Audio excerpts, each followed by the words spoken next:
You always want to be having positive momentum. I can't emphasize that enough. If you're stagnant or not moving, that's the death of your practice.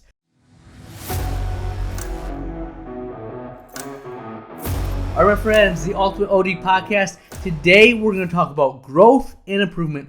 5 easy steps to get you there. You're going to want to hear these. You can apply this to every area of your life. We have a little office talk. I traveled to the AOA meeting, saw a lot of students, little shout outs. People are starting to recognize the Ultimate OD. I love hearing from you. We'll touch on that. The closing thought of the episode. This is the Ultimate OD Podcast. Here we go.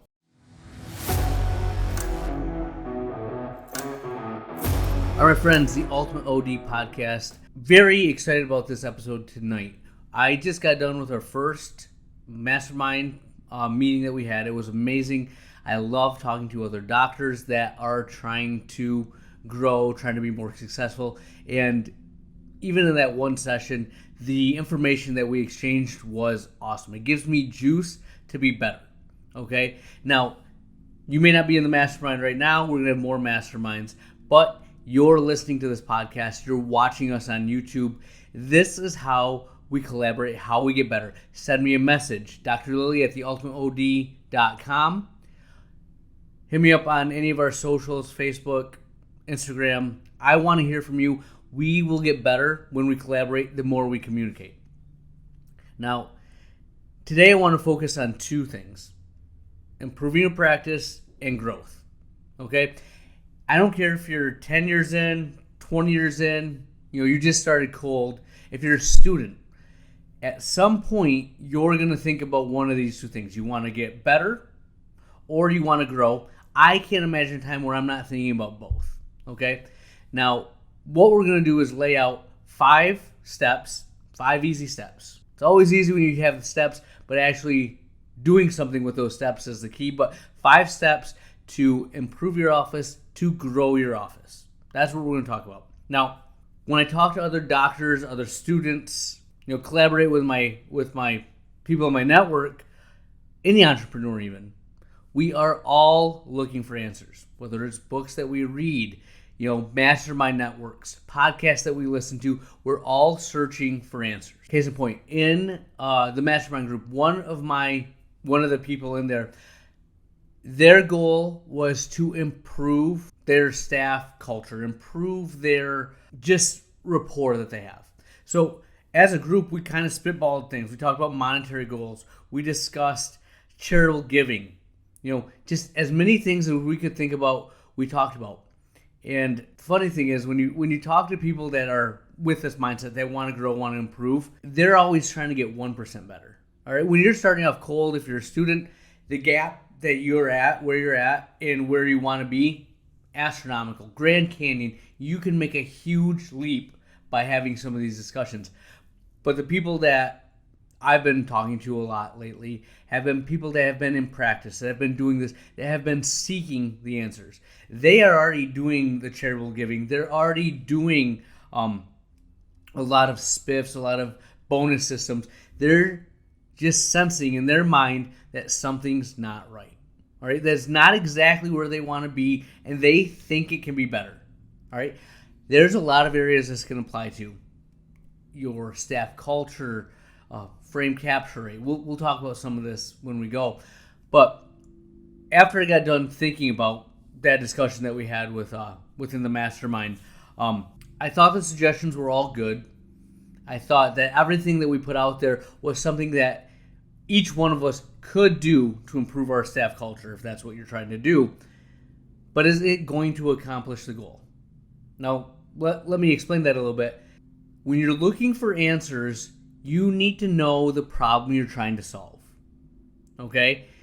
What are you trying to accomplish? When you first start off, when I was early in practice, it was easy. I just wanted to have a functioning office that had a cohesive feel to it, that was an actual business, right? Now, when I come back from meetings, and I'll talk about this in a little bit, I went to AOA, but when I come back from a meeting, I used to come back and have a million different ideas that we were going to implement and make our practice better. Now there's 1, maybe 2 things.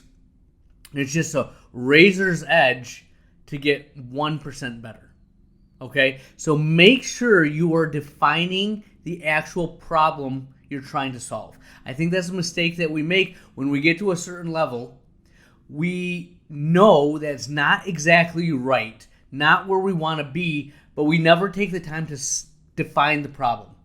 Okay, when you define it, that's how you can improve. That'll give you the roadmap to get to where you want to be. So that being said, let's take this 5-step concept, this defining the problem that I'm talking about here, and apply it to growing your practice and improving whatever you're trying to improve within your office. Now, again, I'm using this in the context of optometry because that's what I love. That's what I put a lot of time, effort, and energy into. But I think these 5 steps can be applied to anything that we do in life, whether it's outside, your family, etc., working with coworkers, friends, relationships, finances. These 5 things are universal. So, number 1, kind of what I said, identify the area you want to improve. Okay? Define the problem. Whether it's improving frame capture rate, you want to start a dry eye clinic, or improving team or culture. But take a step back and look at what the area is that doesn't feel right to you. Where are you in the back of your head? You know that you're lacking. You're doing enough to get by. It's not a glaring problem, but it's not where you want it to be. It's not optimized. Now, you can't do this for everything, right? You only have so much bandwidth. Your support team, your staff only has so much bandwidth. So you have to kind of prioritize what is it that you want to focus on. What is the problem? So number 1, identify the area. Number 2, research best practices. We are so fortunate to be in an industry where many have come before us. Have you ever heard the term, we stand on the shoulders of giants, right? It's not us that has to go climb the mountain. We are already towards the top. We just have to get to that next level, right? There's so many people that have walked the walk, they have done the battles, whether it's in podcasts, books.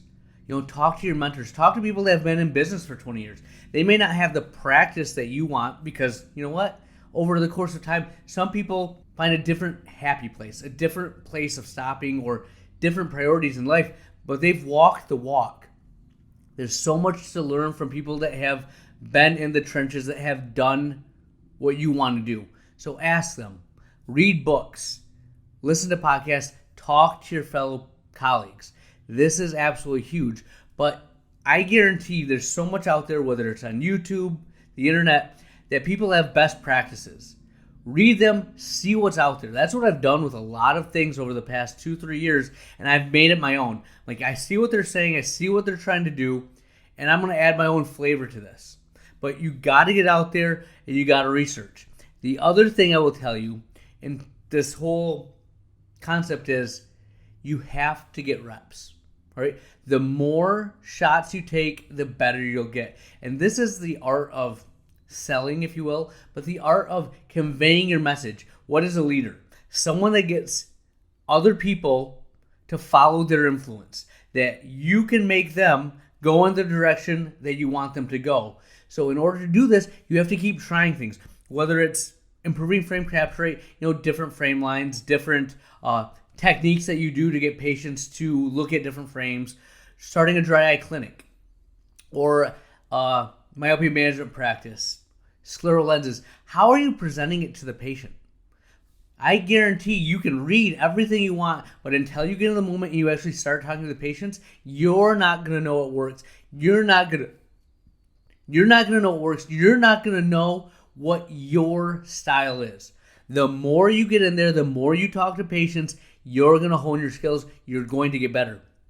Case in point, in my dry eye clinic, my staff at the end of every dry eye evaluation will go over the therapies that we've prescribed, as well as the advanced therapies, the IPL, low-level light therapy, tear care, zest treatments. They will discuss all those, even if they're not doing them. And that's because I want them to get comfortable talking about them. I want them to get reps. I have the same conversation with my dry eye evaluation patients, but I'm getting comfortable. So make sure you identify the problem and then research best practices and get as many reps as you can honing, crafting the skill. Okay? Number 3, This kind of goes with once you get in there, you get your hands dirty, you start taking the step forward. Further define the problem or the growth area. Now, what does this mean? Well, in the frame capture rate, what percentage do you want? Right? What is going to be the measure of success? If last year you were at 60%, you want to be at 65. If you're at 40% and you just want to maintain, or you want to be 45%, or X, Y, or Z. Think about that. In terms of dry eye, this is something that I think in defining where you want to be, or if you're starting something new, what's the minimum viable product? So in the case of a dry eye clinic, what do you need to justify a dry eye evaluation? What are you going to see in the exam? Is it a clogged gland? Is it a collarette? Is it a complaint or symptom of discomfort in their contact lenses? You see what I'm saying? What is going to cue you to start a myopia management consult? Like, hey, if they have any amount of nearsightedness under the age of 8, we need to have this conversation. You need a consult. Or they need to be over 1 diopter of myopia. Or in the course of a year, they need to move X, Y, or Z. Are you defining the problem? Realize that this will get you in the game. Once you start putting goals or parameters, guardrails, on the topic you're trying to improve, you will hone your craft. You will get better. It will be refined. Team and culture. What did I do with that? So I'm also trying to do that. I thought it was awesome that one of my colleagues is trying to do the same thing. But I looked at 4 things that really I thought would define the culture that I wanted. What does the office I want look like? Number 1, the staff is all committed to the mission. Okay, I have to define the mission, but they're all committed to the mission. They communicate with the patients, with each other. They put each other first. And each staff member is trying to do 10% more in whatever area that they're in. Okay, so I've defined the problem. I'm giving 3 examples as we go so you can kind of see what I'm talking about, but make sure you do this for whatever you're trying to improve or whatever you're trying to grow. So you've identified it, you've researched best practices, you know what's out there. It's okay to think outside the box, but you need to know where you're starting from. What are other people doing? Then you define it and refine it. Okay? Get your reps. Put it, like dry as a huge broad term, but I'm going to define it as something as concrete as they get a 6 or higher on a speed score, they need a dry eye evaluation. I don't know, but do that and then you'll be ready to move to the next step. You're getting better. Right here, we went through 3 steps. Just by identifying it as number 1. When you research best practices, you know you've improved. You have a better knowledge set by doing that work. And then defining and refining the problem, you'll see by going through these steps, you're already getting better. Okay? Number 4, set your plan. Okay? Now, this is where rubber meets the road. How are you going to get to the outcome that you want? How are you going to have a better culture? How are you going to start that dry clinic? What is the definition of success? What are you going to do to increase that frame capture rate? So let's go through the 3 examples again. Frame capture rate. What frame lines are you going to have? Okay? What is your goal? Do you want to be a boutique office? Do you want to be just a high volume office? Do you want to have 1,000 frames office in your office, or do you want to have just frame lines that are independent? Right? Think about these things. But this is a way to improve. You have to really get deep into the problem you're trying to solve. Are you meeting with the reps? Okay? What can they do to help you out? Get in there and see, hey, can you tell us your frame story? Tell us the story behind the brand. We want our staff members to have this information so they can use it to help sell your frames, right? And what's the protocol that every staff member is going to go through when they go into optical with a patient? Or any patient that goes into optical, how are they going to look at your boards? Do you make them try on 3 frames? I don't know. Think this through, but that's going to help set the plan. In the dry eye clinic, what is the lever that cues a dry eye evaluation? Are they doing a speed survey? Are they doing the OSDI? I don't care. Define your survey, and then what is the criteria for your staff to act. Like anyone that gets a 6 or over on the speed, they're going to get my biography, they're going to get a Shermer, or they're going to get a handout about dry eye. Think about all these things. These are ways to make your office better, to set a protocol for improvement, to get everyone on board, right? You're making the staff engage by looking at that speed survey and giving the patient something more. You're setting the tone before they get into your exam room. For culture, I've thought about this a lot. What is a way to measure culture? And this is a harder thing, but things that have come up in my head, the Net Promoter Score, right? Are patients rating your office as having good customer service? That's a reflection of your culture. Are you giving staff surveys? So make an anonymous survey, send it out to the email, in SurveyMonkey or whatever survey engine you want to use, but put it out there. Even anonymous surveys on paper that they hand in and you collect and get information. Are they happy with where they're working? Do they feel there's an area for improvement? Right? This goes back to how involved are you in this and how committed are you to making a change? All of this takes effort and energy. Remember, your bandwidth is only so large, your staff's is only so large. You can't do all of these at the same time. Okay? But you have a plan and then you give yourself a time frame. This is what's going to happen in 6 months. Okay?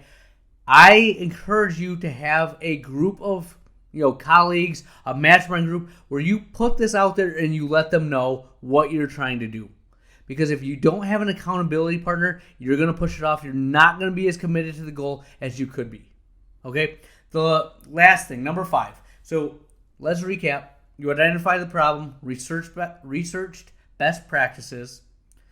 You further defined and refined the problem, and then you set your plan. KPIs. All right? Key performance indicators. You need feedback. Frame capture rate is easy. Just measure the capture rate of the frames. Look at certain frame lines, certain price points. Is it doing what you want them to do? Now, you may have a lower frame capture rate, but you're selling more high-end frames. That might be worth it to you. You'll accept that lower-end capture rate because your average frame sale is this much higher because you have higher-end frames. All right, I don't know. Think about what you want to accomplish. You need to know your end outcome. Dry eye clinic. I track my dry eye evaluations. I track my products that I'm selling. So my tea tree cleansers, my Avenova sprays, omega-3s, Dermask, Brudermask, tranquilized masks, artificial tears. Those are all indicators that the dry eye clinic is serving the purpose I want it to. That they are taking dry eye seriously and taking the steps to make their tear film more productive, more stable. Okay? Advanced therapies, how many people are signing up? What's your goal for the year? How many do you want to get? Start off the year, I wanted to get 12. I'm 6 months into my 14 signups. I'm going the way I want. That's a key KPI that tells me what I'm doing is working. All right. Now, when I get to the end of the year, I'm now going to further refine that. I want it to be better. And you see how it keeps building on each other. For staff, again, that's the surveys, that's the one-on-ones, that's the vibe. Sometimes you go into your office and you just know when things feel good and you know when things are off.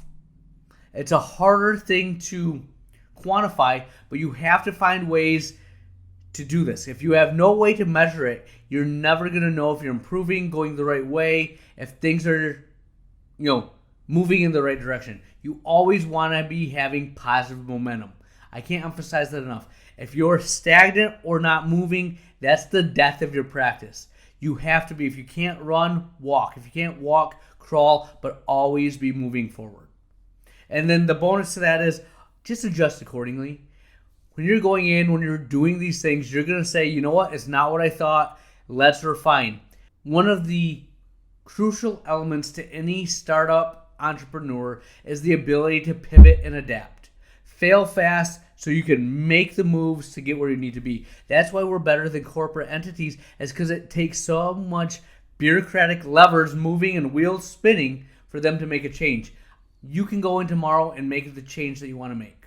All right? It's going to be hard to get it to follow through, but you can make a change right now. So Those are the 5 things you can do to grow your practice and improve the office. Okay? Apply that to any area of your life.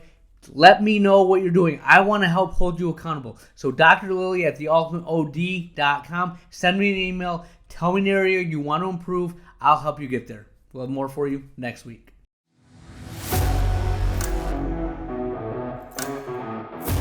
All right, my friends, a little office talk. So, I just got back from AOA in DC. I'll tell you this, DC is not my favorite town, but I love it's a direct flight. So an hour and a half flight. It's in the Eastern time zone. And it is the convention center, my hotel, we're like a 10-minute walk. So it's a perfect storm. I got in there. AOA has been good in the sense that I'm an AOA member, so cost is good. They've had some better classes, but getting access to the classes, if you're not there right on time, you kind of miss classes that really annoyed the crap out of me. But they do have after hours CE, so I was in classes until 7 at night, 9 at night, which I'm there to learn, so it was awesome. Whenever I go to a meeting, I always get a little juice. I like to take a step away from the practice and let my mind kind of be free, right? Not be stuck in the day-to-day fires I'm trying to put out or the minutia, the things that hold you down, and let my mind go to where I want to be.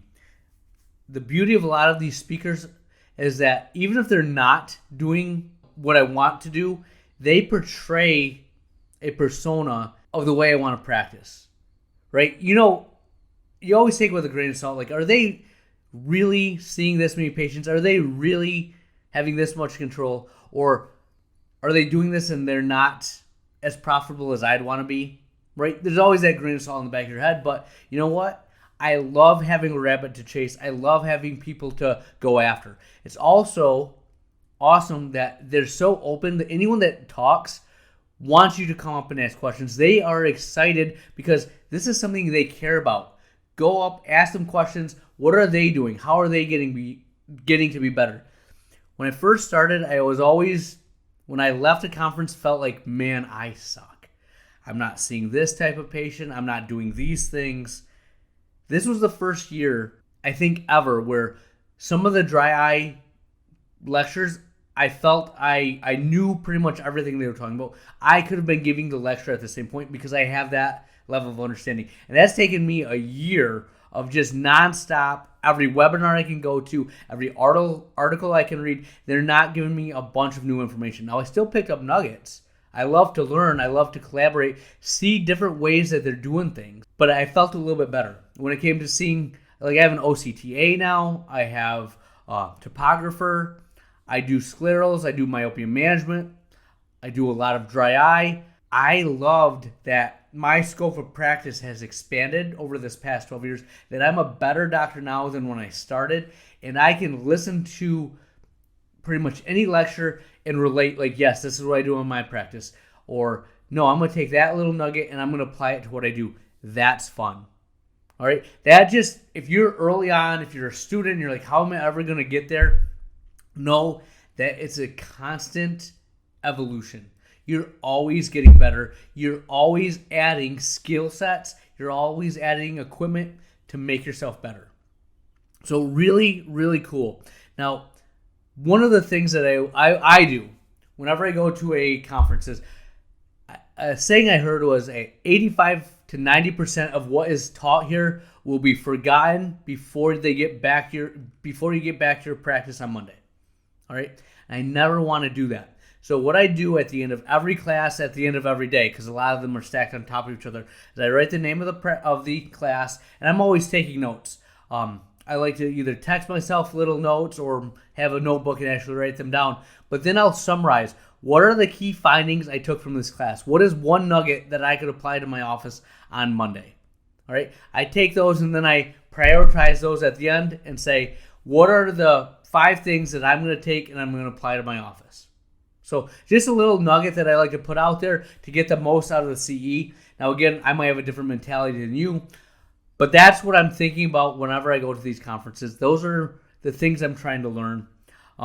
The last thing is, I like to go into the exhibit hall and have a purpose. So I talk to the radio frequency, the Cynosure people. I talk to Luminous a lot. They're coming out with the radio frequency. I'm very excited about that. I talked to KMK Careers. I'm trying to add a doctor. That's something that I thought was interesting. Talk to Eye Designs. If I want to design out my new practice, Optometric Architects. But I had a plan of action, and I hit those booths up, and I bled them for as much information as I could possibly get. You know, when you go into those expos, it's like awful because everyone's trying to yell at you. Everyone's trying to get you to stop and talk to their booth. But if you go in there with a purpose, there's a ton of information you can gather. All right? Always have a purpose for what your time is going to be used for. All right? That's just my little nugget I want to extend to you. That's how I approach the AOA. That's what I got from it. I have a ton of stuff that's going to come of this. I'll have more stuff to share over the next few weeks and months as things kind of develop. But I don't want to get the cart before the horse, so stay tuned. We'll have more office talk for you next week.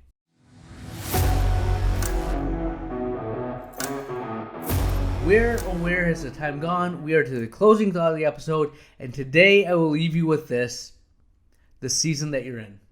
So this is actually something that has been on my mind for about a month, but this is the first time I actually got to talk about it.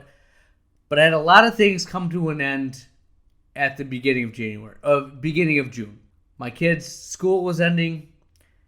My daughter's softball season was coming to an end, and I just saw the season that they were in coming to an end. And softball was a drag. Like 5 o'clock or 7 o'clock games on Wednesday or Friday nights. But when it came to an end, I was kind of sad. I was going to miss all the other girls on the team, miss that time I had with my daughter. And I said, did I make the most of it?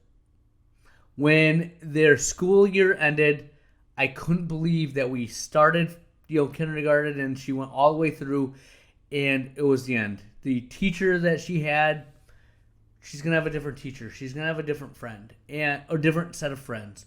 And I remembered that something that really stuck with me in undergrad is you get a class, like your advanced bio classes. It was always fun for me, like cell biology, molecular biology. You'd have a group of like 12 to 15 kids. And that was at Saginaw Valley State University in Michigan. Not a huge university, like 10,000 students. So those higher level bio classes had like 10 to 20 students. And you got really close. It was really fun. You'd hang out after class or after a test, right? And then the semester ended and you go your separate ways and you wouldn't talk to each other again. And that bothered me. And then I thought about the seasons that I'm going through in my life as I'm closing the chapter on my first practice, my first location, right? I'm going to a bigger location, going to grow, expand, add a doctor, add new staff, the people that have come, the people that have been part of the journey and how it ends. And there's seasons that are a little more exciting than others and seasons of just where you feel you're a little in a rut. But every season comes and every season goes. What I will tell you is embrace the moment. Embrace the season. And I can tell you this more from a perspective as a parent with children is it flies by. And you don't get the time back. Make sure you enjoy the moment, whether it's with your kids, your parents, your grandparents, your staff, your patients. You don't know if this is the last time you're going to see them. Be able to give that awesome patient care. Be able to have that connection. But if you leave everything on the field, if you give them everything you have, you can look back at the end of the day and know you made the most of the moment. That's what I have for you. Dr. Lilly out.